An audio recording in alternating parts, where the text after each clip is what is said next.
snow fell like quiet apologies from the sky, soft and relentless, the kind that made Christmas Eve feel heavier instead of magical. The bus stop was almost empty, decorated with fading green garlands and a few tired yellow lights that blinked like they might give up any second. That was when she saw them. An elderly couple sat hunched on the cold metal bench, their shoulders bent inward as if the world had folded them in on themselves. The man stared straight ahead with empty eyes, his hands clenched together to stop their shaking. The woman leaned against him, her head resting on his shoulder, her face pale and exhausted. Beside them sat an old, battered suitcase, its corners cracked, its leather worn thin by decades of use. A few feet away, a young widow stood frozen in the snow, her heart pounding as she realized something was terribly, painfully wrong. Before this story unfolds any further, if you believe in kindness, second chances, and the quiet power of doing the right thing even when it's hard, please take a moment to like this video, comment your thoughts, share it with someone who needs hope, and subscribe to the channel. Your support helps stories like this reach hearts that need them most. The widow's name was Clara. She was 32 years old, a mother to a 6-year-old boy named Ethan, and this was her third Christmas without her husband. Loss had reshaped her life into something smaller, tighter, quieter. Every decision now revolved around survival, around making rent, around making sure Ethan still believed the world was safe. That night, she had gone out only to mail a package for her sister and pick up a few last groceries. She was tired, her coat too thin, her hands numb, and her thoughts fixed on getting home before the temperature dropped even further. But something about the couple stopped her. It wasn't just their age. It was the stillness around them, the kind of stillness that comes when people have waited too long and no longer expect anything to change. Clara watched as a bus passed without slowing down. The elderly man didn't even lift his head. The woman tightened her grip on his arm, as if bracing for disappointment she had already accepted. Clara's chest tightened. She told herself it wasn't her business. She had her own problems. Her own grief. Her own child waiting at home. But grief recognizes grief, and abandonment has a way of calling out to those who have felt it before. She took a few steps closer, then stopped again, fear and responsibility pulling her in opposite directions. Christmas Eve was dangerous in its own way. Shelters were full. Buses were delayed. And strangers could bring trouble. Still, she couldn't walk away. She noticed details then. The woman's shoes were thin, not meant for snow. The man's coat had a torn sleeve held together with mismatched stitches. Their suitcase had a faded tag with a name barely visible, as if it had once traveled the world and now had nowhere left to go. Clara imagined them younger, stronger, full of plans. She wondered how people like this ended up forgotten on a bench while the rest of the city rushed home to warmth and celebration. A sharp wind cut through her coat, and she imagined how it must feel against bones that had already carried too many winters. Her mind went to Ethan. To how he still waited by the door every evening, half hoping his father might somehow come back. Clara swallowed hard. She had promised herself she would raise him to be kind, not bitter. To help others when he could. What kind of example would she be if she turned away now? Her heart made the decision before her fear could argue. She stepped forward, her boots crunching in the snow, and stood in front of the couple. They looked up slowly, surprise flickering across tired faces. Clara didn't know what she would say yet, only that she could not leave them there. The woman's eyes filled with something like cautious hope, the kind that comes from being disappointed too many times. The man's jaw tightened, pride and exhaustion mixing together. Clara gestured gently toward the bus shelter, toward the cold night, toward the empty road. Whatever had happened to them had stripped them down to endurance alone. Clara felt suddenly small and unprepared, but she pressed on. She thought of her apartment. Tiny, cluttered, far from perfect. But it was warm. There was soup in the fridge. There was a couch. There was a child who still believed Christmas meant miracles. As Clara weighed the consequences of what she was about to do, memories of her own lowest moments surfaced.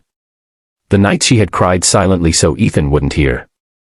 The mornings she had counted coins on the kitchen table, praying they would be enough.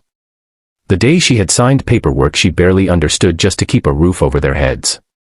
She knew what it felt like to be one disaster away from losing everything. Looking at the elderly couple, she realized they were already past that point. They weren't waiting for a bus anymore. They were waiting for someone to see them. Snow began to fall harder, thick and blinding. Clara made her decision. She took out her phone and checked the time. The last buses would stop running soon. Even if one came, where would the couple go? She imagined them wandering station to station, bench to bench, until morning came or didn't. A deep, steady resolve settled in her chest. This was not a night for half measures. This was Christmas Eve. And no one should be alone like this on Christmas Eve. Clara motioned again, more firmly this time, and turned toward the street, toward her small car parked under a flickering lamp. The couple hesitated, fear written across their faces. Trust didn't come easily when life had taught you otherwise. Clara slowed her steps, making sure they could keep up, her body language open, non-threatening. Every few seconds she looked back to make sure they were still there. When she heard the soft scrape of the suitcase wheels behind her, she felt a rush of emotion she hadn't expected. Relief. Fear. Responsibility. Hope. All tangled together. The drive home felt longer than usual. Snow blurred the city into a cold, gray dream. Clara gripped the steering wheel, her mind racing. What would she say to Ethan? How would she explain this? Would this help them or complicate everything? In the rearview mirror, she saw the elderly woman staring out the window, tears sliding silently down her cheeks. The men held her hand tightly, as if afraid she might disappear. Clara understood that fear. She had lived with it since the day her husband never came home. When they reached the apartment building, the lights in Clara's window glowed softly against the night. It wasn't much, but it was something. Inside, warmth rushed to meet them, along with the smell of leftover chicken soup and clean laundry. Ethan emerged from his room, eyes wide with curiosity and confusion. Clara's heart raced. This was the moment that mattered most. She knelt beside him, placing a steady hand on his shoulder, and looked into his face. She didn't need many words. Children understand more than we think. Ethan looked at the elderly couple, then back at his mother, and something gentle and serious passed between them. He nodded once, as if agreeing to something important.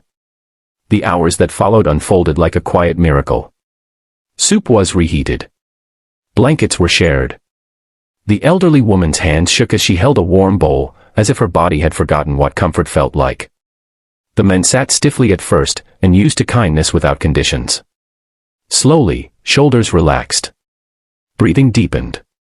The apartment filled with a sense of safety that had been missing for a long time, even for Clara herself. Outside, the world continued rushing, celebrating, ignoring.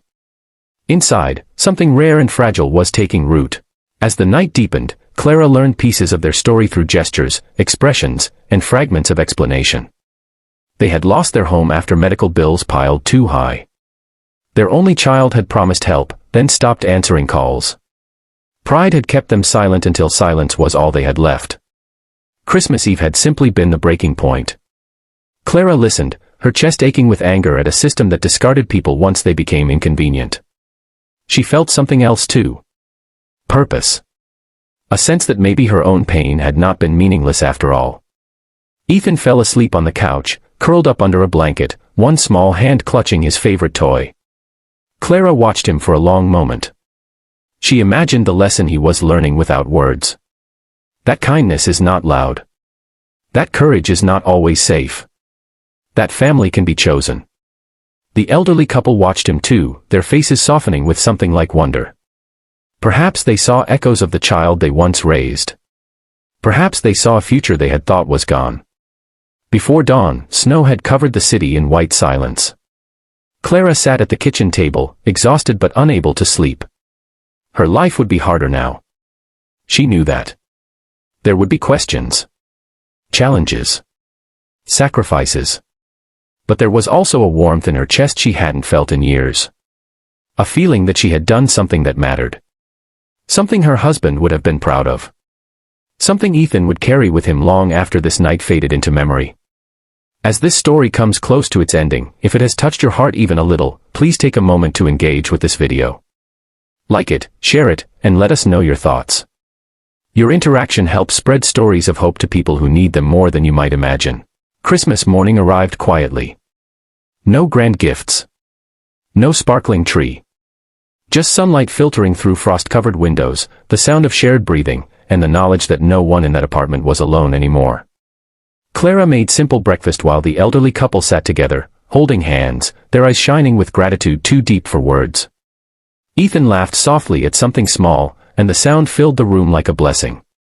Before the story ends, we have one special request. Please comment below with a single word that represents what this story made you feel. Your words matter, and they remind others that kindness still exists. Clara didn't know what the future would hold. But she knew this. On the coldest night of the year, she had chosen compassion over comfort, courage over fear. And in doing so, she had given 3 people, and herself, something priceless. Not just shelter. Not just warmth. But the belief that even when the world abandons you, one act of kindness can change everything.